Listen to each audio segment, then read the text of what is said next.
Glória a Jesus. Toda honra e glória seja dada ao seu nome para sempre. Meus irmãos, a paz do Senhor, mais uma vez. Quem vos fala aqui é o vosso irmão e amigo, presbítero Diogo Ramos, dando continuidade ao nosso assunto escatológico. Nessa feita, dando continuidade ao assunto sobre a grande tribulação. Nós fizemos uma live sobre a introdução, depois fizemos uma live sobre os 7 selos, depois fizemos uma das 7 trombetas, e agora vamos fazer essa sobre as 7 taças da ira de Deus. Não é? O assunto da escatologia é muito vasto, não dá para falar tudo de uma vez, mas a gente estamos indo em pontos, não é? Pontos centrais, porque como eu disse em outras lives aqui, a gente temos um grande objetivo, que é alcançar a todos. Não é? A gente sabe que tem pessoas entendidas, que conhecem, não é? Que se viesse aqui dar uma aula aqui, você ia ficar de boca aberta, mas eu não tenho tudo isso. Então eu estou preocupado bem com todo o público, né? Com aqueles que sabem, com aqueles que também têm dificuldade, que não sabem. E o meu objetivo é alcançar a todos. Então que Deus nos ajude, ore por nós. Nós queremos também pedir mais uma vez o seu apoio com a publicação do nosso canal, você mandar um link para alguém, pedir a alguém, né, que se inscreva no nosso canal e esteja compartilhando conosco da palavra de Deus. Nós queremos dar continuidade à nossa live aqui e para essa feita convidar aos irmãos a ler um texto básico do assunto que nós estamos tratando, que está em Mateus, no capítulo de número 24, versículo 21, no sermão profético da montanha, que diz assim: porque haverá então grande aflição, como nunca houve antes do mundo, nem tampouco haverá jamais. Então, como a gente vem dizendo em outras lives, esse dia da grande tribulação, termo grego tribulum, significa um dia específico, é um dia que Deus determinou para usar de julgamento, e é um dia que Deus vai usar para trazer flagelos, para trazer a sua ira sobre toda a humanidade presente naquele tempo, que, como a gente aprendeu na primeira live, na aula introdutória, será um tempo que a Bíblia diz que haverá 7 anos, não é? Dividido 3 anos e meio. Está lá em Daniel, capítulo 9, versículo 26, versículo 27, Apocalipse 13, Apocalipse 11, e outros textos de Apocalipse também falam sobre esses dias, ou esse dia, embora seja uma linguagem dia, mas são 7 anos. E o personagem central é o anticristo, como a gente aprendeu na segunda live, né? O cavaleiro do cavalo branco. E vamos dar continuidade nessa feita, mais 20 minutos de live. E mais uma vez eu sou grato a você pela confiança depositada em nossa pessoa, de estar nos acompanhando nossa fala aqui, nosso ensinamento. Não é? Eu sou muito grato a Deus que você tem aí se preocupado em sentar aí para estar me escutando, né? Então Deus abençoe sua vida, Deus abençoe sua família.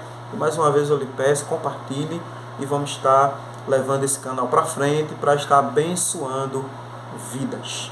Mas, queridos irmãos, nós queremos trazer uma explicação de 20 minutos sobre essas 7 taças, né, que está localizada no capítulo 15 e o capítulo 16 de Apocalipse. Está localizado aqui. Veja que na segunda live que a gente fez sobre os 7 selos, a gente terminou que quando o 7º selo é aberto, se desencadeia as 7 trombetas. Da mesma maneira, na última live, quando a última trombeta é tocada, se desencadeia as 7 taças. Então Deus manda 7 anjos com 7 taças. Também comentamos na última live que Deus é o Senhor dos exércitos. E como Senhor dos exércitos, Ele tem na Bíblia pelo menos 4 exércitos: Israel, igreja, a natureza e os anjos. Então Ele usa muito da natureza e dos anjos para estar trazendo seus flagelos, seus julgamentos, seu juízo sobre a terra, né? Sobre a terra. É isso que a gente vem aprendendo e hoje vamos estar dando continuidade. Amém, irmãos? Então vamos lá para o texto capítulo 15, versículo 1, diz assim: E vi outro grande e admirável sinal no céu, e 7 anjos que tinham as 7 últimas pragas, porque nelas é consumada a ira de Deus. Então veja que João, continuando a sua visão, ele vê agora 7 anjos com 7 taças, que são os últimos juízos de Deus, os últimos flagelos de Deus, que Deus trará sobre a terra, né? E como a gente aprendeu, esse juízo será sobre a nação de Israel, é o ai de Jacó, sobre todos os ímpios que vão ficar, e também aqueles cristãos que não foram no arrebatamento, também vão padecer esses flagelos ali na mão do anticristo. Então vamos dando continuidade por causa do horário, a gente quer ser fiel ao horário. No capítulo 16, a gente vai ver aqui, no versículo 1, o texto dizendo assim: E ouvi vindo do templo uma grande voz que dizia aos 7 anjos: Ide e derramai sobre a terra as 7 taças da ira de Deus.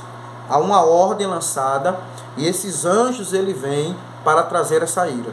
E é interessante que no capítulo 15, versículos 6 e 7 e 8, esses anjos estão vestidos de linho fino. O linho fino na Bíblia fala de justiça. É bom apontar isso aqui, porque embora Deus ele esteja trazendo juízo, julgamento, mas ele está sendo justo, porque Deus é justo. Então as vestes desses anjos aqui, esses anjos que vêm vestidos de linho fino, está falando da sua justiça. É a justiça de Deus. É Deus sendo justo, mesmo trazendo juízo, mesmo trazendo julgamento. Perdão. Mesmo Deus trazendo juízo, mesmo Deus trazendo sentenças, Deus continua sendo justo, porque o seu trono é um trono de justiça. Então Deus é justo, meus queridos irmãos. Deus é Senhor justo. Então veja comigo que é dito aqueles anjos que venham e derramem. O primeiro derramou. Capítulo 16, versículo 2 diz assim: E foi o primeiro e derramou a sua taça sobre a terra, e fez uma chaga má e maligna nos homens que tinham o sinal da besta e que adoraram ao sinal da besta. Então veja que a gente aprende também, na luz da palavra de Deus, no capítulo 3 de Apocalipse, que a besta ou o diabo, não é? Que é o anticristo, o homem do pecado, ele fez um sinal que a gente conhece como 666, né? É número de homem também, o nome da besta, o número da besta, e ele vai marcar pessoas de maneira que as pessoas têm que comprar ou vender só quem tiver aquela marca. E o que é que acontece aqui? Aqueles que receberam a marca recebem essa primeira taça, que serão chagas mortais sobre aquelas pessoas, e elas virão, não é, sobre os adoradores da besta, porque eles vão ter um clamor em Apocalipse 13 de adoração, de clamação à besta. Ele chegou a dizer assim: ó besta, quem é como tu? Quem é semelhante a ti, ó besta? Então eles estão adorando a imagem da besta, ao anticristo, e recebendo o seu sinal. Então Deus agora manda a primeira taça, que são chagas malignas, chagas mortais, e danificam a pele daqueles homens. Capítulo 16, versículo número 3, diz assim: E o segundo anjo derramou a sua taça no mar, que se tornou em sangue, como de um morto, e morreu no mar toda a alma vivente. Olha como o juízo de Deus vai ficando mais apertado. Deixa eu usar essa palavra aqui. Veja que lá nas trombetas, só terça parte foi afetada dos animais que estão no mar. Mas aqui, toda a alma vivente, porque Deus transformou o mar em sangue.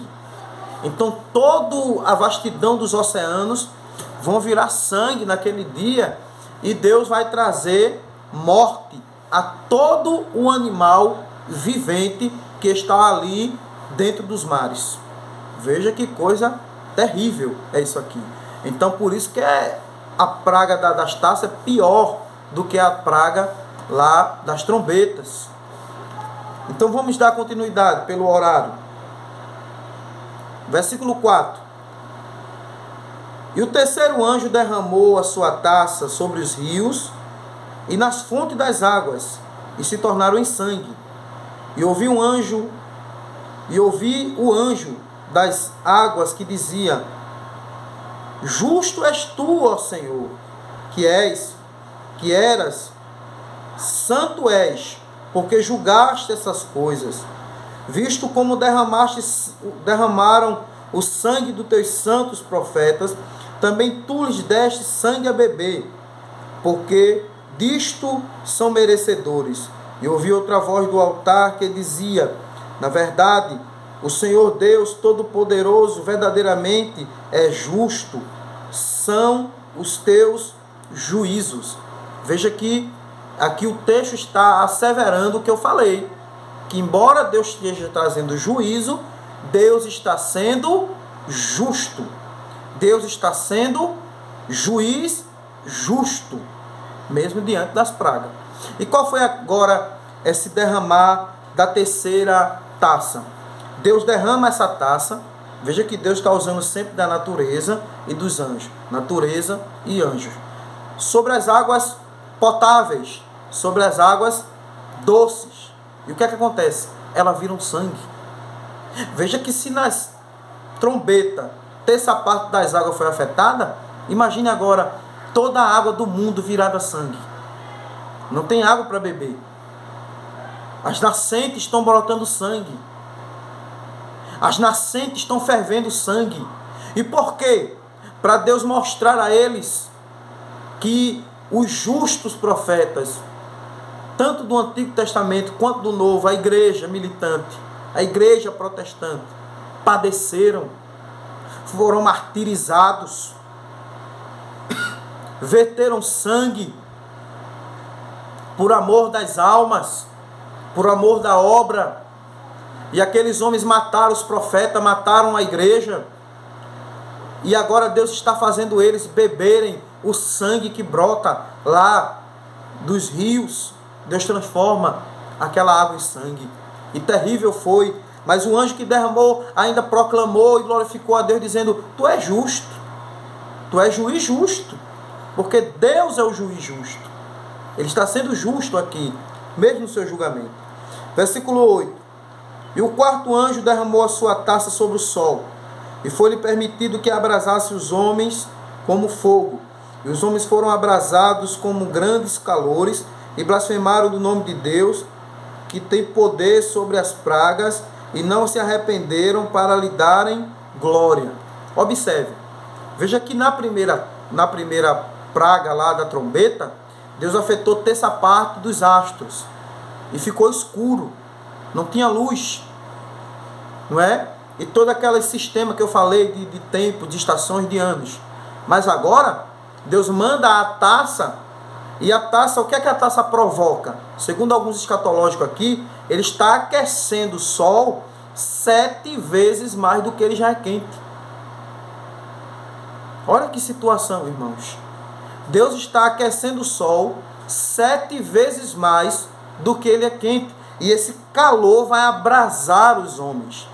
Vão aquecê-los de maneira que os homens vão ficar em desespero.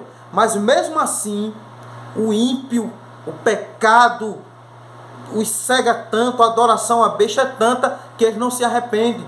Eles ainda vão atribuir a Deus o juízo, ainda vão querer fazer os seus julgamentos contra Deus, não se arrependem. Esse é o ímpio. Por isso que quando o salmista Asaf estava preocupado, porque pensava ele que estava santificando sua vida em vão, porque estava preocupado com o ímpio. Meu irmão, você que é cristão, crente, salvo, não se preocupe se o ímpio está bem. E a gente muitas vezes diz: por que o errado dá certo? Por que o errado se dá bem? Mas qual é o fim dessas pessoas? Foi isso que Asaf aprendeu. Asaf aprendeu que o fim do ímpio é escorregadio, os seus pés estão escorregando para o abismo, para o Hades, para o inferno. Então, esses ímpios, eles não têm respeito por Deus e por nada do que é justo. É isso que a gente vê aí no dia a dia, em toda a área da nossa vida, os ímpios querendo trazer as impiedades, a injustiça para o nosso meio. É sério isso aqui, irmãos. Versículo 10. E o quinto anjo derramou a sua taça sobre o trono da besta, e o seu reino se fez tenebroso, e os homens mordiam a língua de dor, por causa das suas dores, por causa das suas chagas, e blasfemavam de Deus do céu, e não se arrependeram das suas obras más. Essa quinta taça aqui, ela simboliza que Deus está derramando sobre o trono da besta, né? Ou do anticristo. E o que é que acontece quando essa quinta taça é derramada? Deus está provocando uma bagunça, uma turbulência no reino do anticristo. De maneira, irmãos, que os homens vão ficar confusos, vão ser abrasados de chagas, de doenças, por causa dessa praga que desce sobre o trono da besta. E mesmo assim acontece a mesma coisa da quarta praga. Eles não se arrependem. Eles não querem dar glória a Deus. Não querem se arrepender das suas más obras que praticam. Mas Deus está sendo justo. Deus está derramando a sua ira, não é? A sexta taça, não é? Diz assim: e o sexto anjo derramou a sua taça, e sobre a grande rio Eufrates, e a sua água secou-se, para que se preparasse o caminho dos reis do Oriente, e da boca do dragão, e da boca da besta, e da boca do falso profeta, vi semelhante 3 espíritos imundos, semelhante a rãs, porque são espíritos de demônios que fazem prodígios, os quais vão de encontro aos reis de todo o mundo para congregarem na batalha daquele grande dia do Deus Todo-Poderoso. Até aqui.